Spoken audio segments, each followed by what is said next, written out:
Little Oklahoma Sooners talk with Eric Bailey, the OU football beat writer, OU sports beat writer for the Tulsa World. This is Garen Emig. Eric, we do have some football things to get to, and we will before we close up here. But let's since we do have a busy week of basketball ahead, since the Sooners do, let's start with what Lon Kruger's team is up to. You talked to Lon with some of the beat guys this morning. Any news, notes, or issues we need to report as they head to tomorrow's game against K-State? Yeah, it's funny. Oklahoma got an unexpected week off with the Oklahoma State game being postponed from Bedlam because of COVID issues. So I asked Lon about that. What was the timeline for that? And he said Friday morning, right before practice, they got the news that Oklahoma State wouldn't be able to play. So they went through just a practice session to get ready for themselves, just to work on themselves, basically. They began work on Kansas State on Saturday. So the big question for Lon is Brady Manek, who's missed two games, was going to miss the OSU game. Is he going to be available for Tuesday's game? I asked Lon that question as well, and Lon said that he had one more test to take today, and if all goes well, he would practice with the team and play tomorrow night against the Wildcats. Now, the key is how much can he play? He's been away from the court for 10, 11, 12 days. They're going to have to really ease him into it. So, but of course, Oklahoma fans have been waiting for him to come back because he makes such an impact to that basketball team. The Sooners, like a lot of programs around the country, Eric, are being sidetracked by a real. I mean, it seems like there's always an outbreak with regard to COVID, but coming off the holidays, of course, it's really hitting hard and deep in a lot of parts of the country. Oklahoma's no exception. Do you get the sense that Lon is frustrated by issues? I know some coaches have expressed publicly how difficult things are right now. Specifically, how is Lon taking it? It really seems like he's taken it in stride. And he's mentioned even before the season that this was going to be something that was going to be an issue all year long. Of course, Oklahoma started missing their first three games, postponing one and two because of COVID. So even entering the season, the Sooners understood that this was going to play an impact on the schedule. And of course, we're seeing it not just at Oklahoma, like you said, we're seeing it at West Virginia. We're seeing it at different schools where COVID issues are cutting team schedules, cutting teams practices, and Oklahoma State making teams pause. So I think Lon, for the most part, understands that this is just part of it this year, and they've really adapted well, and he's been really good about this. Is it too early to start asking you about tournament prospects? This is such a strange season. I'm not sure when's a good time, right, to ask about the tournament. But it's funny. We watched the College Football Playoff Committee try to decide what teams deserve to be in. If some teams only played 6, some teams played 11. It's going to be interesting to see how the selection committee handles this because there are going to be a lot of schools that play uneven amounts of games, and quality wins can you get?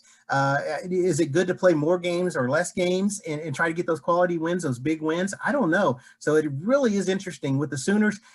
You got to take advantage of every time you get on the court and try to get that big win. Games like Tuesday against Kansas State, you have to win that game because Kansas State's 1-5 in the league. You have to beat that team.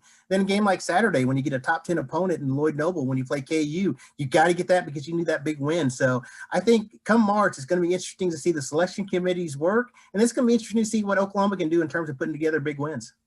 All right. So the basketball team moves forward with its season against Kansas State tomorrow. And then, as Eric alluded to, Kansas coming to Lloyd Noble at 11 a.m. on Saturday. Football-wise, this should be a pretty quiet time of year. I think it is with regard to the Sooners.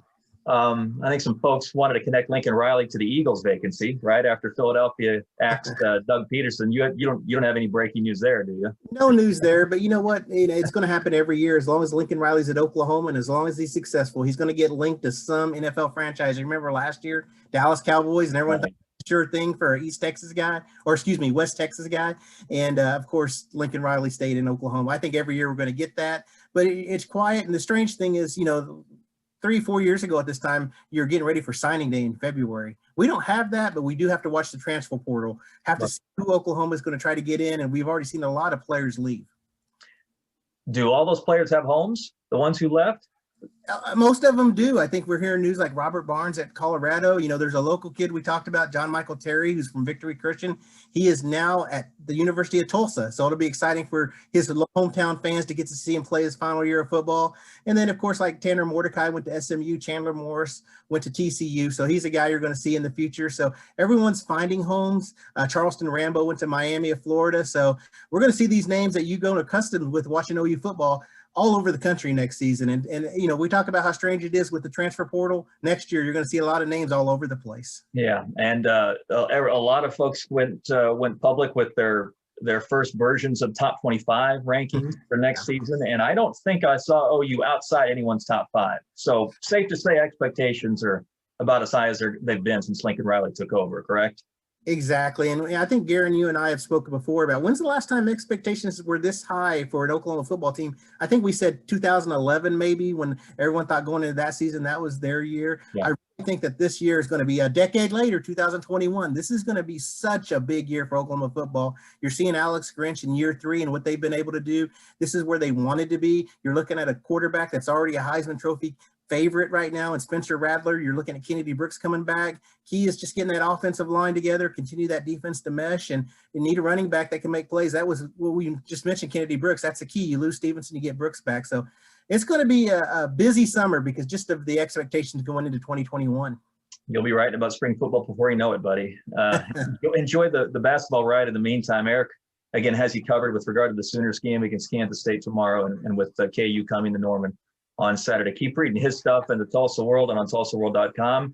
He'll crank it out as news develops related to the Sooners. For Eric, this is Garen Emick thanking you for watching and thanking you for reading the Tulsa World.